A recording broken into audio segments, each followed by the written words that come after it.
Hello, and welcome to the Brood Awakening podcast. Welcome here. We're so excited today, aren't we? We are super pumped Awesome. because we have two celebrities with us. And wow, I mean, my heart is just a pounding. Yes, it is. Welcome so much, Mark and Crystal. Thank you for giving us your time and your presence. We are honored, truly honored. Right. Well, first of all, we love everybody up in Canada. Second of all, we think the world of you guys, and we thank you for all your service as a great Mountie, sir. Well, thank you. And you know what? Sir is in the past. I work for... Okay, you. That's right. Thank you both for having us. We're happy to be here, happy to be able to reach out and reach people right now more than ever, that we feel like that's the most important thing we could do, honestly. So yes, it is. Right. Yeah. And today we want to talk about your new book that I believe is launching tomorrow. And it's called Yes. Tomorrow's my birthday. And So, Well, happy birthday. Are you serious? Thank you. Yeah. Yes, it is. And that's exciting. because we're going to order your That's book tomorrow. wonderful. Yeah. Cool. Couldn't be a better celebration for us, I promise you. Yeah. It's the 23rd anniversary of my 50th birthday. That's what Zig Ziglar would say. I love that. I do. I like that a lot too. Zig and I did a lot of seminars together, and it was amazing. We used to, in the middle of snow, we had 10% of the people in Boise, Idaho once, and the snow was deep, so we had to run around the convention center after we were done talking, and we ran for an hour together. It was amazingly fun. Yes, absolutely. So we know that you had, Mark, are the co-creator of the Chicken Soup series, and that's just like worldwide renowned. But that's only one creative idea that you've had. You have so many. And now you and Crystal have this book coming out, and it's called Ask, the Bridge from Your Dreams to Your Destiny. Let's talk about that a little bit. Go ahead. You start. We're both excited to share this because we think everyone's got a great and unfulfilled destiny. And we think the only way to success in life, to fulfill your destiny, is by the avenue of asking. And so what happened is that we looked at all the people that we knew over all these years, literally around the world, because we've talked in 80 countries and been everywhere, and really good people that are smart, educated, talented, wonderful people. But the difference between those who really fulfill their destiny and those who don't is one thing and one thing only, and that is asking. And so we said, well, what do we know about it? So seeing as both of us have been master askers, both of us had all the vicissitudes of life, the up and downs, we did everything we knew, and then we additionally interviewed 26 superstar askers, and to a person, they all said the same thing. They had the ability, the boldness, the courageousness, the braveness of heart to go out and ask. Wow, that's great. That's a huge wow, because so often we are, like you said, it takes courage to go and be bold and ask. It does. Yeah. It definitely does. And we found that there are 3 channels through which we all need to learn to ask to really fulfill our destiny. And that is ask yourself, ask others, and ask God. And all of the master askers that we interviewed had employed those techniques throughout their life to achieve the success they have, including us. I mean, we have been through, a lot of people look at people like us and think it's been easy and life's always been a bowl of cherries. And it's really just the opposite. But in looking back, the way we negotiated through all of those difficult times was by learning to ask. And, first of all, just asking ourselves, like, what kind of situation, how can I do better? Or how can I get out of this? And it's really an important lesson for all of us. I love that. So that's the 3 things: is ask yourself, ask others, and ask God. And each is equally important. So when I went bankrupt in 1974, I had to go bankrupt so fast that I checked out a book out of the library, How to Go Bankrupt by Yourself. And, for 6 months, I'm hiding under the sheets, and then I'm asking God, because ask God. So I said, God, what's my destiny? God, what's my destiny? And that's what we're recommending to everybody here, because everybody has a destiny. And if you're into spiritual things, right? If you're alive, you've got a destiny. Absolutely. Now if you're alive and you haven't fulfilled your destiny, then you still got a job to do and a discovery to make. So God says, you're supposed to go out and speak. And I said, are you talking to the right guy here? Are you sure? And so the next morning I go down to breakfast and I asked others. I asked my roommates, I said, any of you guys know anybody that's young, that's speaking, that's not a cotton top, not a celebrity, not a medical doctor, and not famous some way? And they said, yeah. This kid a few years older than you speaking in Hauppauge, he's brilliant.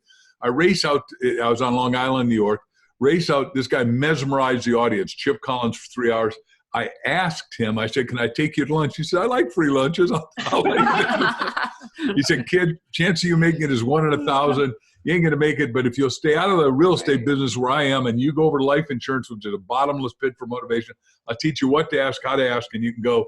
And obviously I did 1,000 talks a year for the first 3 years. Tony Robbins and I are the only two guys that ever did that much, built giant empires. And then everybody started saying, well, do you have that story in a book? And I went, whoa, we got to do that. And so we just cascaded into the book business and have now got 309 bestsellers. So we think we're doing pretty well. Oh, wow. 309 bestsellers. Yeah. Incredible. Wow. 59 #1 New York Times. Nobody else got a higher number according to Guinness Book of Records. We need some of your Nonfiction. energy over Yeah, here. we're getting it. We're working on ours. Good.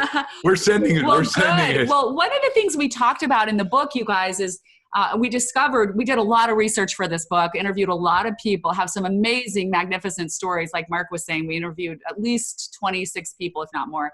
Yeah. So anyhow, we discovered that people have roadblocks to asking because we start off as children being master askers. We all are born with this curiosity and this, desire to know everything and to want everything, which is natural for human beings. So we ask and ask and ask, and then that gets shut down over time. We go to school, you're told to be quiet, zip it up, only call, only talk when you're called on. And throughout our lives, this continues to happen through our work. We submit to authority. Yeah. And it really, and then we have setbacks and rejection.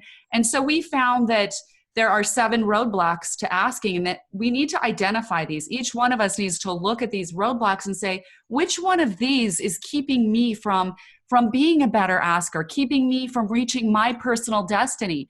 And we have some really beautiful stories in the book about people who have, identified those roadblocks and gotten through them and overcome them. And we love the storytelling and obviously Mr. Storyteller. But the beautiful thing about stories, people's stories, is stories are metaphors for our lives, and our brains learn through patterns, and metaphors are patterns. And so when we hear other stories and we read about these stories and the way people got through their troubles and became better askers, it helps us implement those same patterns in our lives very quickly. We're able to learn so much more quickly through other people's stories. So we don't exactly have to go through all of that pain, but we relate to it emotionally, and it gets recorded in our mental and emotional memory too. So it's wonderful to be able to do that. Well, a real important concept is, remembering you need to ask people who know more than you know. Yes. That's how you learn. That's how you grow. And I don't know, we have been so programmed, like you said, not to ask. It's really not that great, is it? And it's something that we need to unlearn and learn. Plus, I really love what you said. You said, like in elementary school, we all had our imaginations and they were running wild. Right. And you're just told to stop. Right. And it's like, that gets in your mind. Daydreaming. No daydreaming. Give it up. Daydreaming. Pay attention, right. Daydreaming. Right. Stop asking that you're not called on, so it does get shut down. And that's not a good thing. We need to rekindle that. We need to come alive again and be curious about life, be curious about everyone and everything, and not be afraid to ask those questions. Because in the research that we did for the book, we found that people actually like to fulfill someone's request. Yes. That if you just ask, people are 80% more likely to give you what you want. But most people coming into the survey would have guessed the opposite, that people don't want to help me, that I shouldn't ask. And so we're also afraid to ask. The studies show that we're afraid because we're afraid of appearing to be stupid or incompetent or clueless in some way. So we need to get over all that, get over the roadblocks, and realize that people want to help if they can. And the best thing you can do is to ask, because when you ask another human being, you create this really amazing bonding. Yes. You do. Plus, the other person gets to, it's more blessed to give than to receive. So they get that blessing. Exactly. We've got a story in there by our friend Jim Stovall that's sort of the story of everybody now in isolation. That's why I'd like to share it. And Jim is 19 years old. He's super strong. He spent his whole life dreaming, visualizing, owning the picture that he's going to be an NFL superstar. He gets recruited. They go to the medical doctor, and the doctor says, "I'm sorry, kid. 6 months from now, you're going to be permanently, forever blind." Yes. I mean, his whole talk about deflation. He's now self-incarcerated in a little 9x12 room. And his parents said, look, Jimmy, all you got is a TV, a radio, and a telephone. Go down to the blind meeting. Maybe they can help you. Well, he goes down there and they're doing nothing but doing the same banter of complaint, the echo chamber. Yeah. But fortuitously, he sits next to this woman who is a blind stenographer for a law firm. And he's saying, I used to love watch thriller movies, and I used to love to see somebody throw a right hook. Somebody ought to do something about that. She says, why?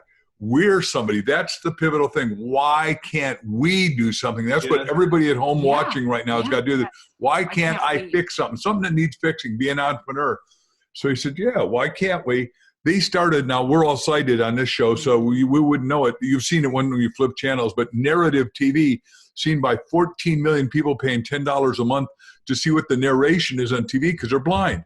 Yeah. And it's a gigantic business. And then, one of our great friends, Charlie Tremendous Jones, said, I know you're selling 15 million books a year, Mark, and you're busy, but you got to read this book. You're going to love it. And I said, oh, golly, Charlie, I'd love to, but I'm busy. I read it. I was so blown away. I wrote the foreword. I wrote the endorsement. And I said, Jim Stovall's book is so powerful, The Ultimate Gift. It has got to be a movie. Well, he made a movie. So then we interviewed him for our book, Ask. And he says, I now write books that I can't read. And I make movies, which he made $100 million, that I can't see. And, he wants entrepreneurship to blossom. And he said, look, if with blindness I can do it, there's no obstacle. Right. You don't have to be blind to see. It's just funny line. Here's a real nugget, it's people don't encourage entrepreneurship for some reason. And that's what America was built on. Great ideas. So true. By the way, as you know, because you looked at my Vita, I've written 7 money books, like 1 Minute Millionaire, and I wrote that we got to create a million. I want to create 1 million millionaires and a million people creating a million trillion, and that's kind of money we're going to need to get out of the do now and get everybody back to work. And then the next line I wrote with Bob Allen was, "There's one perfect right, easy and acceptable way for each of us to make vast millions." And we're in a time when we can do it, but everybody, what Crystal and I are saying, the reason Ask is so important is you got to ask yourself, the golden purpose is, what do I love to do? And then if you don't know, ask 10 of your friends, what are you really good at? And we were talking about one of our friends say who doesn't see what she's good at, unfortunately. So we got to re-vector, because everyone's got to re-vector, repurpose, repivot. Number 2 is, what will you get substantially paid for doing what you love to do? And then number 3 is just go do it. Right. And in the case, if you think about Jim Stovall, asking that one question and then answering it is what completely, he had the rug pulled out from under him, but that completely not only changed his life and Kathy's life, but 14 million other people's lives. Yeah. And like you were saying, Robert, it's not encouraged now to think in the entrepreneurial way. And to think as an entrepreneur, you have to constantly ask questions. What are the problems? How could I solve that problem? And just like Stovall did, like Jim did with Kathy, they were asking, what's the problem and why can't we fix it? And I think too many people are just given this box that they're supposed to fit in, especially kids, go to college, do this. And so they're not thinking that way. And so we want to encourage everyone to think out of the box and start asking questions. How can I make a difference? What are the needs of our society? Our needs have never been greater. Our needs are going to be more abundant than ever, and opportunities are more abundant because we've learned a lot from this terrible pandemic. We've learned a lot about maybe not wanting to be so dependent on other countries that don't necessarily have our best interest at heart. Absolutely. And we gave too much of that away. We gave power and control away to people who don't necessarily care about us. And that's rather foolish. I don't think anyone knew that 99% of our pharmaceuticals and all our Advils made somewhere else and all of our medical supplies. Well, now there's a new day happening. We're saying time to bring it home. So how can we all participate in this new day, this new era of really taking ownership of our lives in a bigger, better way in our manufacturing and our supply chains? Think of the opportunities. What kind of questions are we asking about these new opportunities? Oh, that is so right. It's huge. Well, absolutely right. Let me give an example. Where are you guys in Canada? What We province? live in Kamloops, which In is British about Columbia. in British Columbia, about Oh, yeah. 4.5 hours to We've the been through northeast. No. I love Kamloops. Yeah, I've been yeah. there to the Capri a lot of times talking with 400 people. So Awesome. more than ever. Just this morning, we're part of a lot of businesses, one of which is Turn Trash to Cash, where we now can take all the garbage, and every one of us, no matter white, black, it doesn't matter your color, you do 5 pounds of garbage a day. It's just what is. Yeah. We filled up all our landfills, and it turns out the Mohawk Indians in Canada, which is the biggest tribe on your East Coast, have just put in all the money to make our little company QCI in Michigan go, and they're going to re-employ all the Indians, or what you guys call, what do you call them, First Fathers? First Nation. Yeah. First Nation. We were hired to come up and talk to them not long ago in BC, and we had great fun. My computer broke. This is irrelevant, except that, yeah, they're pounding on the drum and says, "Don't worry, it's going to work again." And sure enough, they pound on the drum and the computer worked. And I thought, "Oh, Who knew?" Who knew? I would have said that wouldn't work, but they asked. Yeah. Oh, go ahead. Yeah, I was going to say to you before, I just finished reading a book called God Has a Name by John Mark Comer. And he talks about this principle that you just talked about. Everybody's inside this box, including our viewpoint of God, Yes. which is so wrong. It's just so wrong. And we don't want to get off on that rabbit trail, but it's so important for leaders like us to encourage people to think outside the box. So I really loved what you said. That was so incredible. Well, and let me just to talk about Robert. that. Yeah, thank you, Robert. But we have. It reminds me of a story we have, because we have different sections in the book about how to ask for your greatest health, for your relationships, for your career, and then for your greater purpose in this world, in this life, in this kingdom we're all living in, right? And just what you said, like the power of opening up and asking God, and whatever that means to you. We all have our own personal relationship with God. We never should judge one another's relationship with God. That's not for us to do. But to have that connection to the creator of all. And we have so many stories that are so powerful, undeniably powerful. There's a woman in the book whose husband was dying of kidney failure. And she said she walked in the room one day. She had 2 young kids at home. She walked in this room. He was lying there. She said, "I saw death in front of me. I smelled death." She had already been tested to see if she was a match for him. The whole family had been tested for whatever reason or another, health reasons, other issues, work issues. Nobody could be a donor for him. So she was so desperate. She was just praying, "Please, dear God, you have to give me an answer. Please give me an answer. What is the answer? What is the solution?" Her kids were gone. She ran some errands before they got home from school.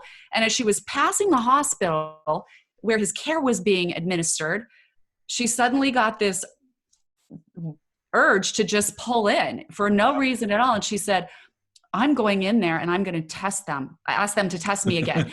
And she walked up to the lady who was doing Wild's care. She said, "I know this sounds crazy, but I'm asking you to please test me again. I know we've tested me before, but I just want you to do it again. Please, we're desperate. My husband needs a kidney. He's dying.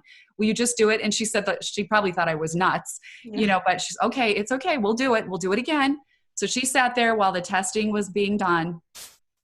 And lo and behold, the care practitioner came out and she said, jaw dropped. She said, "I don't know how to tell you this, Janet," but she said, "I don't know how this happened.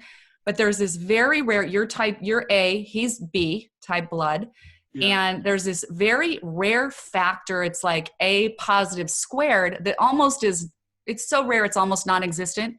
But I tested you for that, and your A blood has that factor." Wow. So even though you're completely different blood types, we can use your kidney. Wow. And to think that she went back to the hospital after just asking God for direction, knowing that the answer was already no. Mm-hmm. I mean, the miracles that are available for us, if we really seek, scripture says, "Ask and you shall receive, seek and you will find." Yeah. You will. That's Matthew 4. Knock and the door will be open. Knock and the door will open. And so Don't stop. It's there for you. She did. And we know this story because that's her best friend since 4 years old. Right. Well, and it's just amazing, you guys. And, her little kidney is living on today. Those kidneys, one in her husband and one in her. And they're both healthy and fine That's brilliant. all these years awesome later. story. It is. See, Yeah. given the awful times that all of us are, not one of us is locked down, but 8 billion of us, we believe, and I believe now based on all the doctors we've looked at, historically, we only quarantine the people that are sick. You don't quarantine all of us that are well. So that's a whole different issue. But during this quarantine, we think it's important to ask yourself all these questions. Ask, who am I really? What is my destiny? What is my passionately good thing to get on purpose about? What is it that I can contribute that nobody else can? And you're incarcerated, self or governmentally imposed, actually. But, and we're all trying to help and do the right thing. So what are you got to discover yourself and then unfold that. So you need to ask the question.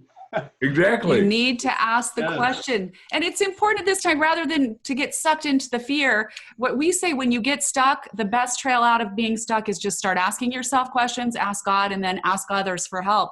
And like Mark said, there's no better time to do this. And I think one of the important questions we all need to ask is, was there a greater purpose for this happening? What great things will come out of this? What opportunities will come from this that we never had before? And how can I participate in those?